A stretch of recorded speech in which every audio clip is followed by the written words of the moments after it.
Hi everyone, welcome back to the HUBient Tallying channel. This is Stella Bella.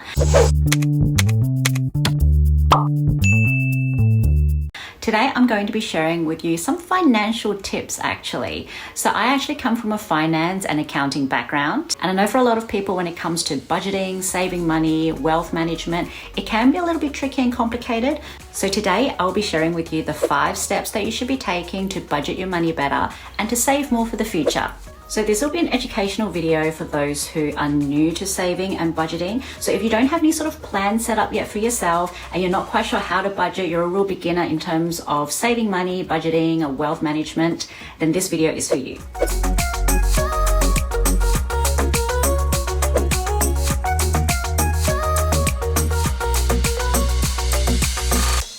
Now the steps that I'm going to explain will be best suited for those with a stable income that doesn't generally fluctuate. It generally stays quite similar or the same. So perfect for those with a stable part-time or full-time job. So these steps will work for those who do work casually, but you might just need to change it up more regularly than those of you who have more of a permanent full-time job. Okay, so let's start with step 1. First of all, place your expenses into 3 different categories. Category 1 is necessities, so things that you have to have in order to survive. So I'm talking about things like bills, electricity bills, water bills, rent, how much roughly you spend on groceries each week to buy food. So these are things that you must have in order to survive. Category 2 are things that you want to have. So these are things that just add a little something extra into your life and get you through the working week. So maybe things like a daily coffee, you want to get a soy latte to work every single day, or you want to be able to eat out a couple of times a week. Or maybe you'd like to have a date night with your partner every single week. So every Saturday you might want to go out for dinner and a movie, and you want to put that into your budget. So that will go into your second column, which is your wants. Now your third column will be the splurge column. So this will be things that are luxury, you really don't need it, and it is a little bit out of your budget, but you really want it. Now I'm talking about things like if you already have a car, but you would prefer a new car or some sort of an expensive upgrade on the car, or if you've been eyeing off that luxury bag or like a really expensive piece of jewelry, or you want to get a new TV for the house because the other one is too small. So things like that will go into your splurge or luxury category. Now, it is important to be very honest in this step because a lot of us tell ourselves that we really need something when really it's just a want. Even though we really want that Gucci belt, it's better off in the splurge category. So do make sure you segment those very carefully. Now, step number 2 will be to tally up each of those columns and work out how much it is that you need to spend in each column. So for the necessities one, that's generally quite straightforward because these are things that you need every single week. So you'll be able to look at how much money you've spent previously on bills, groceries, things like that, and tally that up. And you want to break that down based on how often you get paid as well from your work. So if your payroll is every fortnight, then you want to break down how much it is that you spend on each of those things in a fortnight. If you get paid monthly, then you work it out by the month. For your wants category, this will also be quite simple because in this category, these are things that we want sort of semi-regularly or on a daily basis. So things like a coffee or a pedicure once a month, or if you want to go to a spa every couple of weeks. We know how much that will cost roughly. So you want to tally that up as well. And again, break that down depending on how often you receive your income. Now your third category, which is the splurge category, this one is a little bit hard to break down because obviously there are things that we're saving up for that by the time we've saved up for might not be the same price, or we can't really put a weekly or a fortnightly amount on it. Now for this category, I want you to think about how much the splurge will cost and when you actually want to get it by. So be realistic, we all want it right now, but realistically, when would you want it? So is it a Christmas gift to yourself? Is it something that's on special only for a limited time only? So it has to be a little bit sooner. Think about that and break that down into a weekly or fortnightly or monthly cost based on how often you receive your income. Now, once you've done that, we are now ready for step number 3. Step number 3 is basically looking at how much it is that you get weekly, fortnightly, monthly, whatever your payroll period is, and the after-tax amount, so the money that you actually receive into the bank, you want to take 20% of that away. So this is just a starting point. That 20% might change when we start doing steps 4 and 5, or maybe even later down the track, okay? But we're gonna start with 20%. So let's say you receive $1,000 a week of income after taxes. So this is the money that lands into your bank account. You are going to take 20% of that and you're going to put it into a separate bank account. You don't have to do it right now. After we've figured out all of the steps, we may need to go back and tweak this. So the bank account is something that you'll set up after you've analyzed this. This is our analytical process. So after our 5 steps, we will then take action, which includes you opening up a new bank account. Now, 20% of that, so in this case, it'll be $200, you'll put aside. So now we only have $800 to work with, or 80% of your weekly income. Okay, now for step number 4. Step number 4 is basically having a look at the remaining income that you have. So in our example, it's $800 if you are getting paid $1,000 a week because you put away the 20%. So $800, we are now going to start applying that amount to your necessities first. So if you've calculated all of your necessities, and let's say it comes to $500 a week that you need to spend on rent, food, bills, everything you need to survive, $800 applied to that means we have $300 left. Then we move on to the wants category. So however much that is, let's say your wants category is $100 a week, and we have $300 left right now, so we'll apply that to our wants category, which means you have $200 left. If you want, you can certainly apply it to your splurge category, and anything that you have left over, you will put into your special savings account that has the 20% in it. So if you've worked out that your splurge category works out to be about $50 a week, and you apply the 200, you have 150 left over, that 150 can just go straight into the 20% account. If your splurge category works out to be about $300 a week, we apply that leftover 200 into the splurge account, and we still have about $100 remaining that we can't yet fulfill. But that's okay, because that is our splurge category. That's the category that we don't necessarily need, but it would be so cool if we had.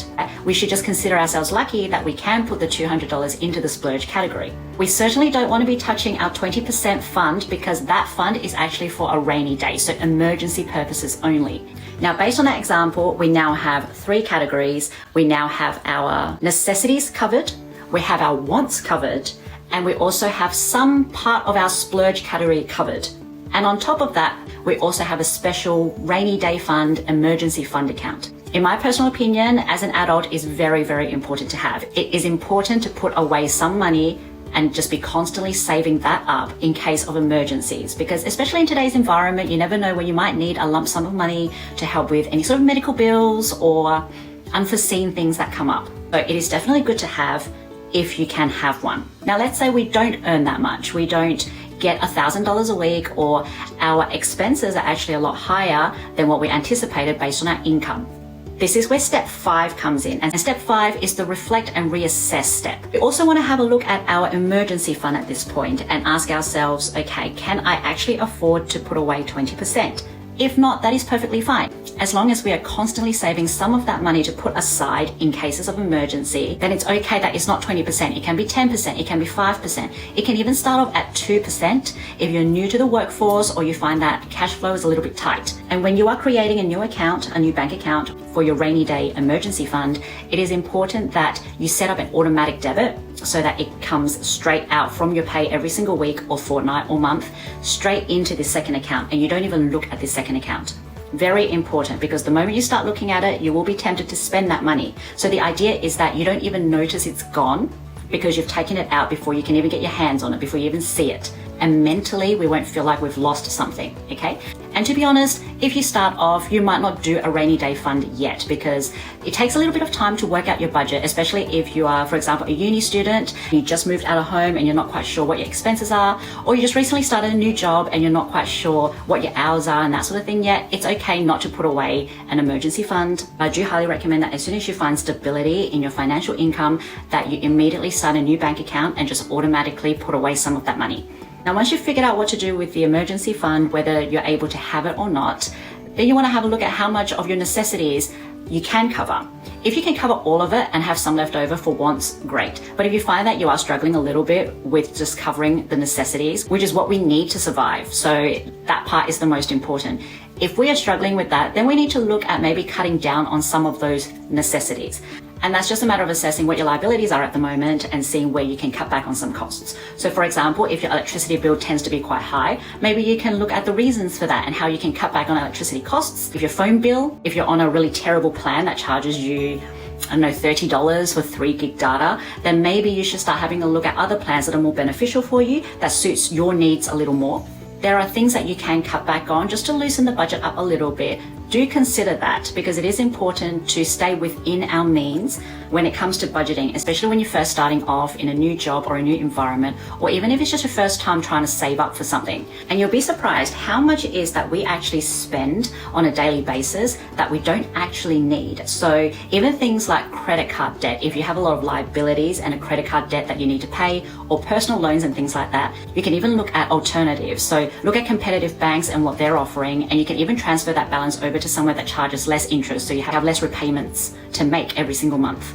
But at the end of the day, the most important thing is to have your necessities covered. And if you do have a lot of things in your wants category, but you find that your budget is a little bit too tight, then again, it's worth reassessing your budget and seeing what you can cut back on, and even what wants you have, and whether it is actually a want or it's more a luxury. It is important to have a realistic outlook on your budget, on your savings, on your financial health right now, and do what's right for your necessities, for your way of living first, before we start adding on the other things that we might not necessarily need, but a lot of us just tend to spend money on and splurge on without even thinking. And that's when we get the issue of having a really nice Chanel handbag, but we have to eat ramen for a week. And also set some financial goals for yourself. And in terms of looking for future employment, work opportunities as well, you'll know what sort of an income you'll be aiming for in order to get the lifestyle that you want. So that's a very basic and beginner's guide for wealth management, budgeting, and saving money. I do hope that's helped some of you. And like I said, this is all based on experience, and it's based on personal experience and personal opinion. That's worked for me. So obviously when it comes to financial management and things like that, do what's right for you, do your research, and there's always professionals out there that you can ask for help as well. When it comes to wealth management, it's subjective. Everyone earns a different income. Everyone has different expenses and liabilities and things that they have to consider as necessities that other people don't. So do your research and do what's right for yourself. Thank you so much for listening today. I hope I've helped you. If you've got any questions, comments, or anything like that, please leave it down below. Please make sure you hit the subscribe, like, follow button on the HUBient channel. We have a lot of amazing talents and a lot of educational info coming up for you. Please follow me on social media as well. My Instagram, Facebook, and TikTok is stellabella.au. You'll be able to find me on those platforms, and I'd love to hear from you there. Until then, have a great week, and I hope you save some money. Bye.